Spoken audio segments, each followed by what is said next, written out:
Mossad is sometimes referred to as the world's most feared intelligence agency, and it's been blamed for a series of brazen operations through the Middle East in the past year. The pager attacks in Lebanon, the assassination of Hamas's Ismail Haniyeh in Tehran, the assassination of Hezbollah leader Hassan Nasrallah in Beirut. In recent years, its reputation for ruthlessness seems to have eclipsed even the CIA. Analysts say each of these operations show just how deep Mossad can reach, right into the inner circles of its enemies. Of course, we don't know even a fraction of what the Mossad gets up to. That's the point. But we do know some things. We know Mossad's chief reports directly to the Prime Minister. We know the Prime Minister needs to approve every assassination order. We also know that an assassination order is called a red page, and Mossad has issued quite a number of those. So, how did Israel cultivate its organization of espionage? Mossad was set up in 1949, just a year after the creation of the State of Israel. At this point, Zionist forces had made quite a few enemies because they'd violently expelled Palestinians from their homes and then declared a state on the territory they took. This was back before Israel's peace treaties with Egypt and Jordan, and a lot of the Mossad's focus was on sabotaging Israel's neighbors. One of the most notable campaigns was Operation Damocles. In 1962, Israeli agents launched a wave of bombings, abductions, and violent threats against the West German scientists who were helping Egypt develop its missile industry. Mossad also kidnapped and assassinated at least one person. And the curious bit here is they got a former Nazi SS officer to do it. That brings me to the other reason some in Israel wanted such a ruthless spy agency: the Holocaust. Many of the people responsible for the mass murder of 6 million Jews during World War II were still at large.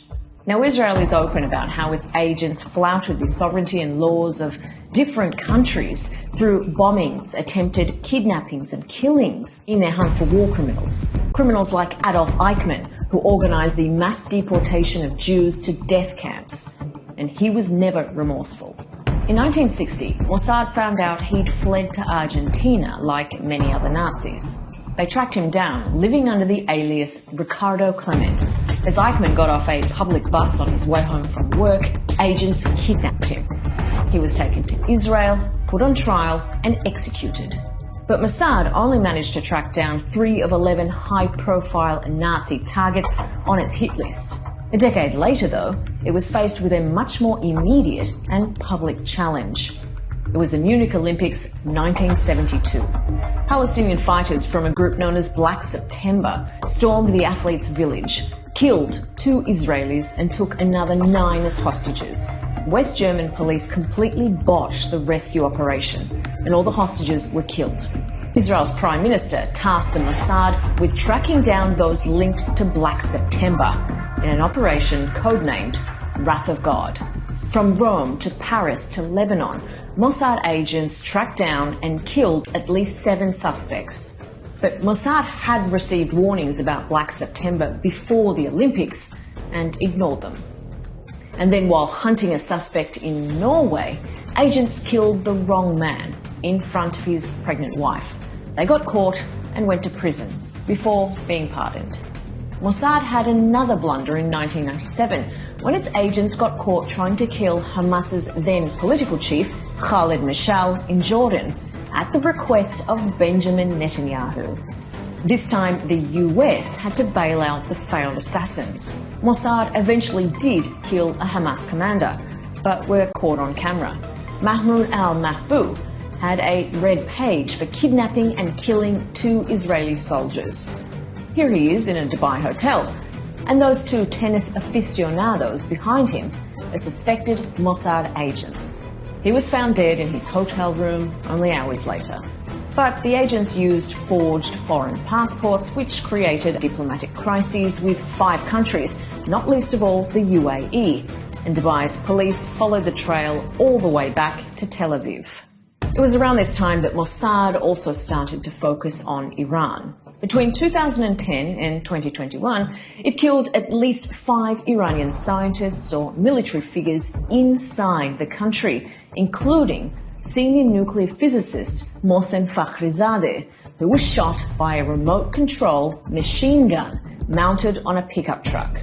Mossad and its friends at the CIA are also suspected of involvement in a series of mysterious explosions at major infrastructure sites and a missile factory, and are blamed for introducing the Stuxnet malware to sabotage Iran's nuclear program.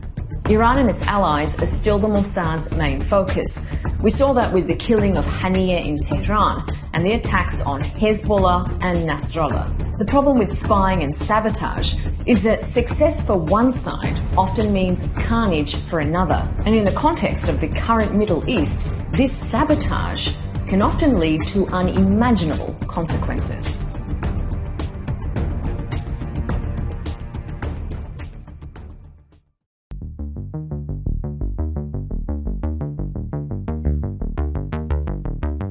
We've set out to overthrow functioning constitutional democracies in over 20 countries.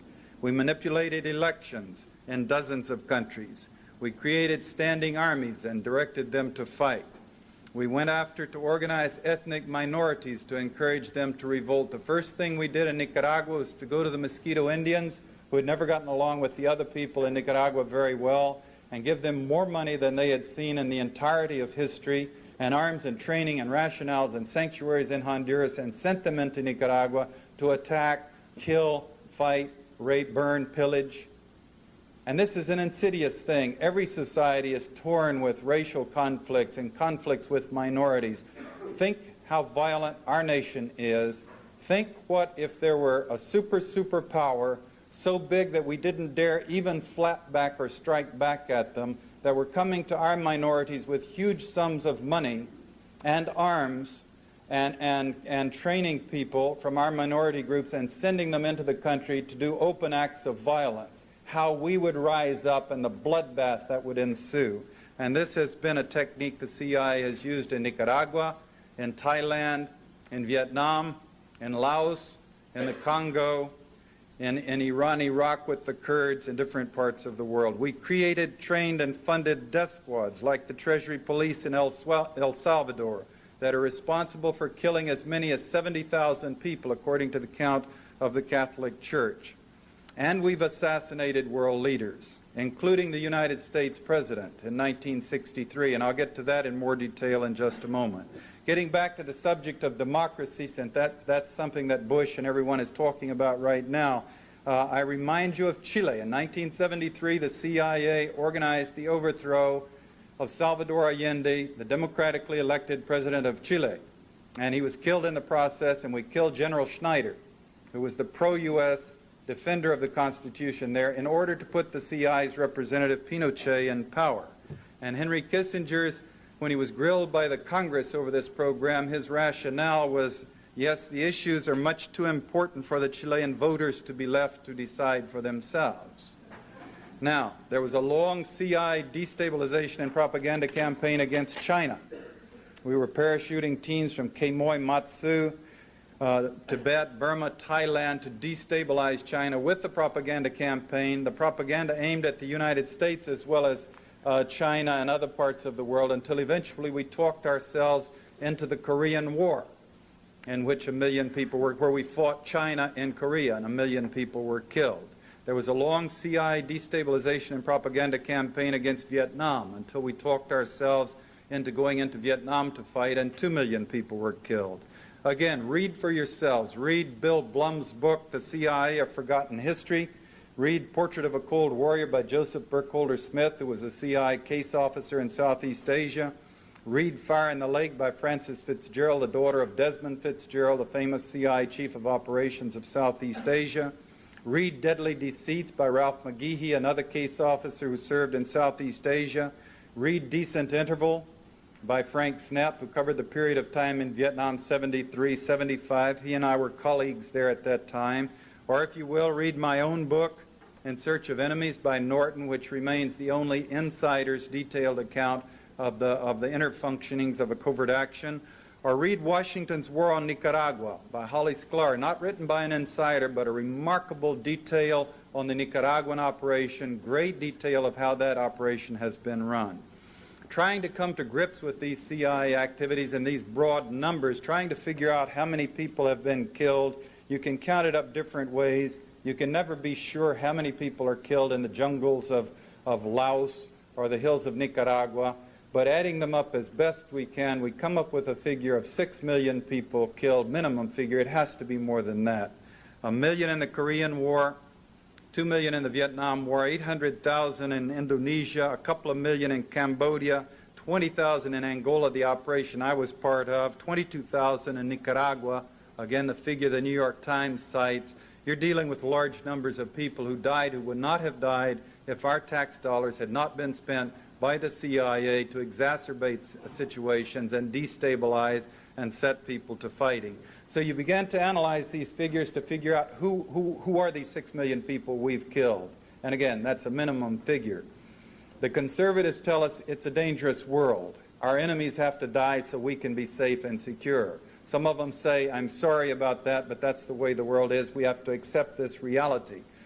So you begin to study these things and rip through them and analyze them and break them apart, and you find some shocking common denominators come out to you. Namely, for example, since 1954, we do not parachute teams into the Soviet Union to destabilize the country in a brutal way.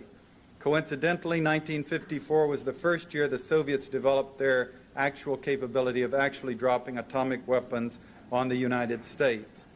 For other reasons, we don't do these things in England, France, Sweden, Norway, Belgium, Switzerland, etc. These things are all done in countries of the third world where the governments don't have the power to force the United States to stop destabilizing the country and brutalizing their people.